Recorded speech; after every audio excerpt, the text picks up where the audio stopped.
Houston, we have liftoff.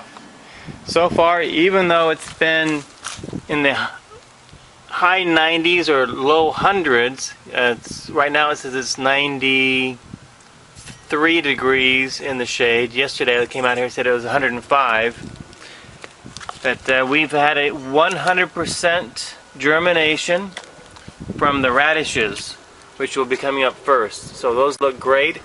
And then 100% germination on the 3 cauliflowers I planted here. None of the carrots have come up yet, but I don't expect those to come up for a few days at least.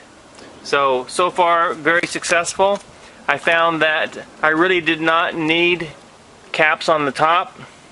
I was giving them a light spray with water through a hand pump sprayer, but I found that that wasn't needed at all. This medium here, this 70% peat moss, 30% perlite, really is doing a great job in wicking the soil up, and I have not had to water at all.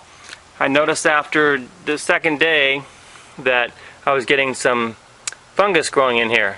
So I stopped watering immediately, and I've left the lids off, and everything is looking great. The soil is nice and cool, even though it has been really hot out here. It has not dried out at all. You can see it's very wet. Even here, right here on the top, it's cool and moist. So this self-watering system is doing everything that it should be doing, even with these cool weather plants. Now I don't know if they will actually produce fruit because it's still so hot, but the system is working. It's working great. I'm very, very happy with it. So I would count this as a positive experience. Don't know if you need the wraps around here, but it certainly cannot hurt if you're wanting to insulate your plants and your soil from too much heat or too much cold weather. This is LDS Prepper reminding you, wait, don't go away yet. It's been a few days since I made this first part of this video, and I hadn't actually uploaded it yet. And with 100% germination on my cauliflower and radishes, I decided that I needed more buckets. So I added 3 more buckets. I split the number of radishes from here into there. I had 3 cauliflowers in here, and I've got a cauliflower over here now and a cauliflower over there, and then I split the radishes from there into here. As you can see, they're already getting their true leaves. Actually, those weren't there. I would swear those were not there last night. Wow, those were not there last night because I transplanted these last night, and those true leaves were not there. I thought I had killed probably about half my transplants, but they look like they're doing just fine.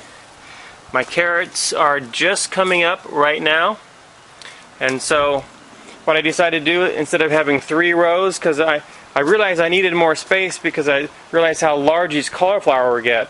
The idea here is that the cauliflower will grow up and probably be out of the way of these radishes because they won't grow so big. So I've got the cauliflowers in the top ones and the radishes in the smaller ones, except for the big radishes, which hopefully will get very long. Now, in addition to that, instead of having 3 rows, I added 2 rows so I have more space, and I moved my African blue basil over here. One thing I did add is an external watering tube, just because it makes it faster for me to come out and water instead of watering through here, and I don't really know how much water I put in. Of course, it'll just overflow here if it needs to. But just for simple of ease, I added the water tube so you can see that as an option. You can go ahead and water through here. It does get the water down below murky, and so if you just use rainwater or potable water, it keeps the water down below nice and clean. So anyway, the garden continues to grow. I may have to thin these carrots. If I do, I'll have to start another area of gardening. My wife did concede this area to me. She was going to have a grape arbor here, but realized this is on the south side of the house and it's really hot, so probably nobody would want to sit here. And I have commissioned to use the back end of this for a bucket garden.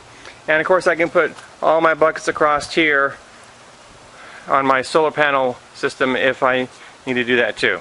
So I do have lots of room to grow. But I am going to be adding a new gardening system here very shortly.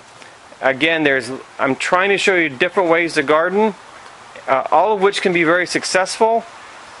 The point is, find one that works for you, and please, please start gardening. I'm telling people to get a year's supply of food, get their water, get a year's supply of seeds, and a year's supply of fertilizer. The year's supply of food can hold you through the first year while you learn how to garden, and then you can start eating out of your garden. It does take a while to learn how to do this. There is also another change here. We used to have a tomato plant in here, but it was covered with spider mites, so we decided instead of trying to revive it, it would be better to get rid of it so the spider mites didn't get into the rest of the garden. But one thing interesting is that it had wood chips on top, but did not have the insulation on the outside. The soil in here was significantly warmer than the soil in here. Well, actually in here, where I took the transplants out of. So this here is making a significant difference. I would say at least a 10 to 15 degree difference. It was very noticeable when I put my hand in this soil and when I put my hand in this soil. So this little aluminum bubble wrap insulation really does make a difference in maintaining a cooler soil in the summer and probably a warmer soil in the cooler months. Just something I want to pass on to you that really is making a difference. Houston, this is LDS Prepper reminding you, if you are prepared, you shall not fear.